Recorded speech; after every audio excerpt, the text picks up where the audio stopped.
the more things change, the more they remain the same. I have an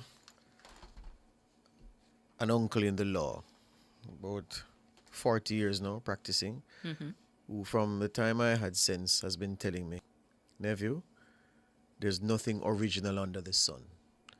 Everything you see happening now has happened sometime in the past. The playbook is different, is the same. It's just that the actors are different.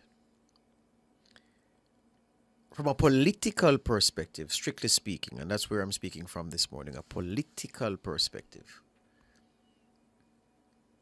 the PNP have made hay, they've made energy bars, they've made some tasty offerings, food, out of this thing of the Prime Minister and the Integrity Commission. Politically, the opposition have played it very well. In cricketing terms, we'd say, well, in sporting terms, we'd say they've played a blinder.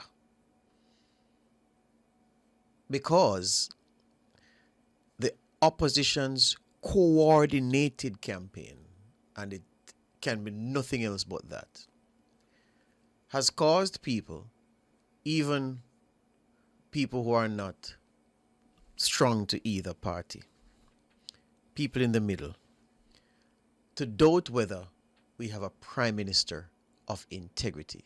They have been successful in at least making people wonder,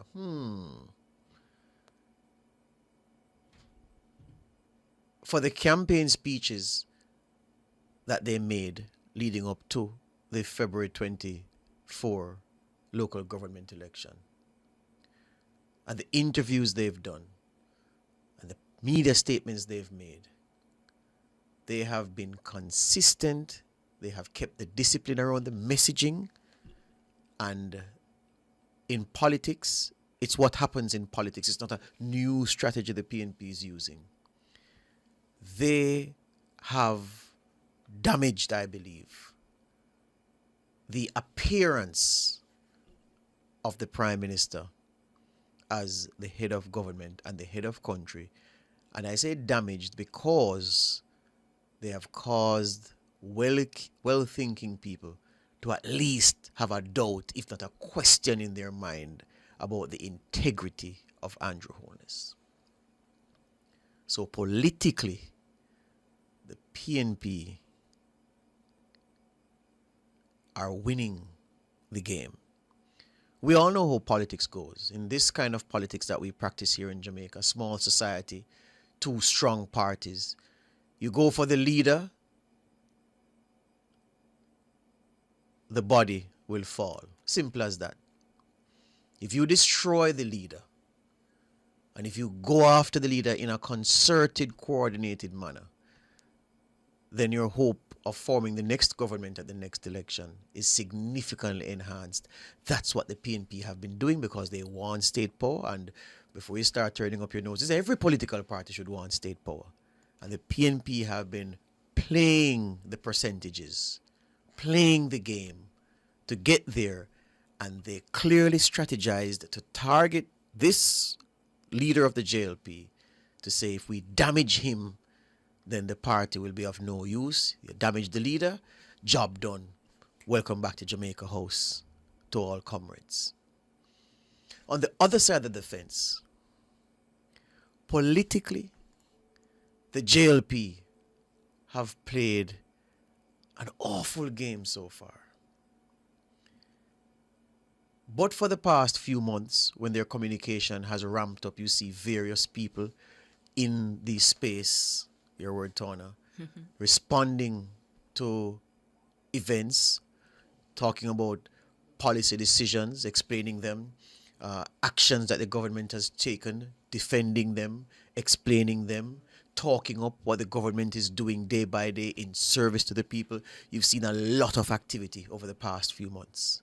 And so, in terms of engagement, no one can accuse this government of being disengaged. It has been fully engaged over the past few months as they've ramped up communication.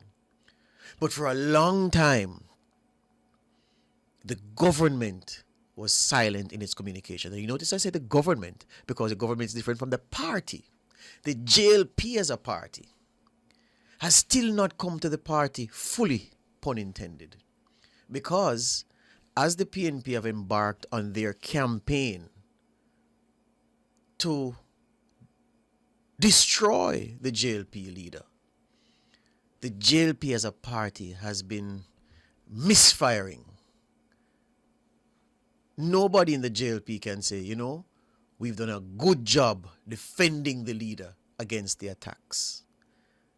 And it is a curse of a party being in government and being busy with the business of the people, that they don't have the time to plan and coordinate as an opposition party does. Them now have no responsibilities, and it has happened time and again. Whichever party is in Jamaica host, the other party has the time to really strategize and embark on a campaign as they try to win back state power. You don't have that time when you're in government. And it's a curse that beat the JLP under Bruce Golding's leadership, and which is coming back to haunt them here. There are certain operatives in the JLP as a political party who are not fit for purpose, placeholders. Maybe they are good friends with certain people, so they hold on to their positions, but they have been absent. So you have people who should be leading certain processes, but you only feel their essence. They've not been there, as the PNP has put Holness in a vice and tried to squeeze favorability, squeeze likability out of him. And the JLP as a political organization looks on. So the government has responded with its communication and ramped that up significantly. For labor rights, they want the JLP to now come to the party fully in this period that we are embarking on, right up to the next general election. The point I made at the top about nothing new under the sun is because I was reading something yesterday and I said to myself, but is the CM tactics?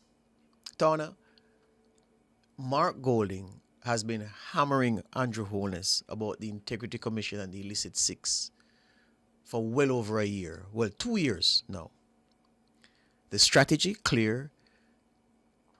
Ask questions about the leader to cause those who would support that leader's party at the ballot box to have reason to doubt.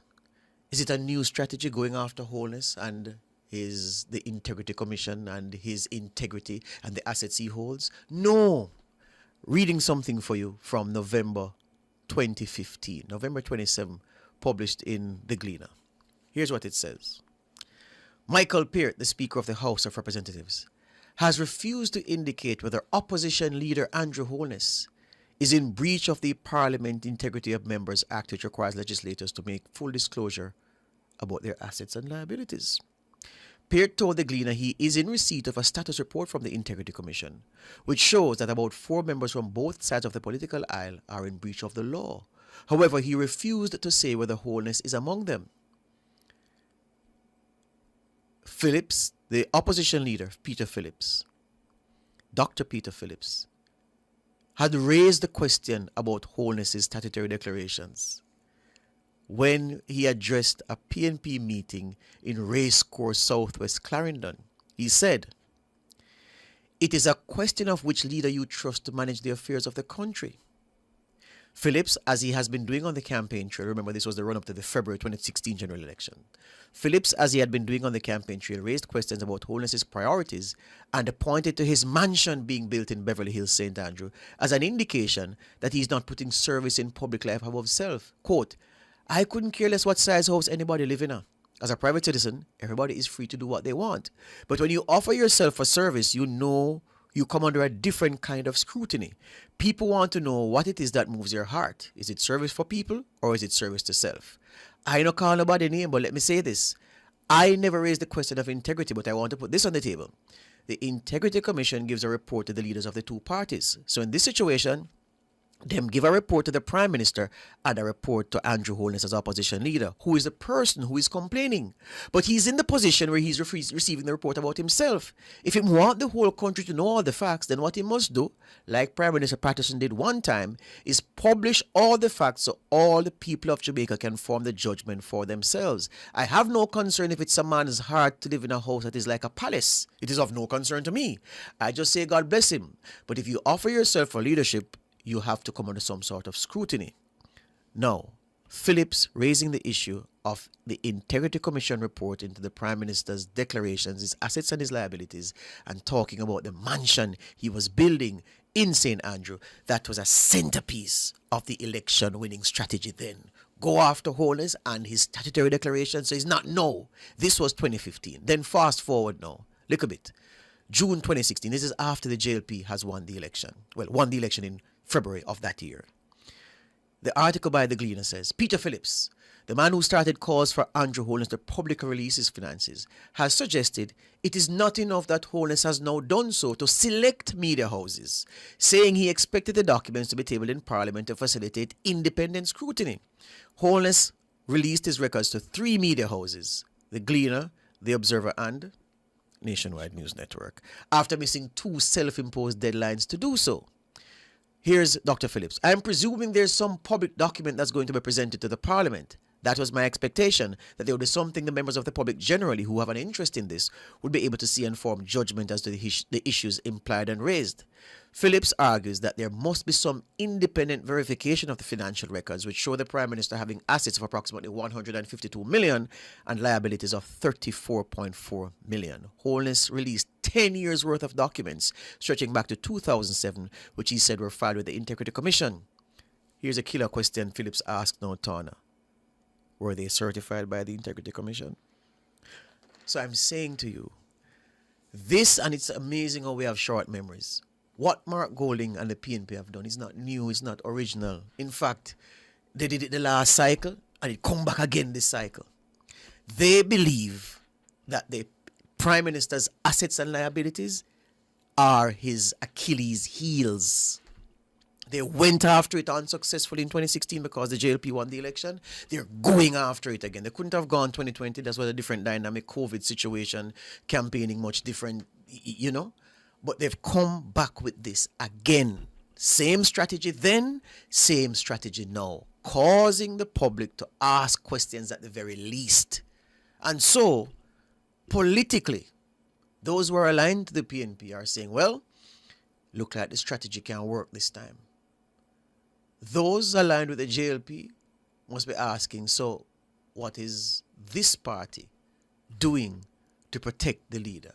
When will the party enter the arena and start punching back? Within the rules, of course, within the bounds of decency. Yeah? So the dynamic we have at play is a political issue, a political leader and his integrity. With the political leader, the party's fortunes tagged along right with him. And how one party is doing its level best to reduce trust, to raise suspicion, to ultimately replace that leader with theirs. And how the other party is sitting like an inactive ingredient, looking and waiting like Bob Marley. What a thing.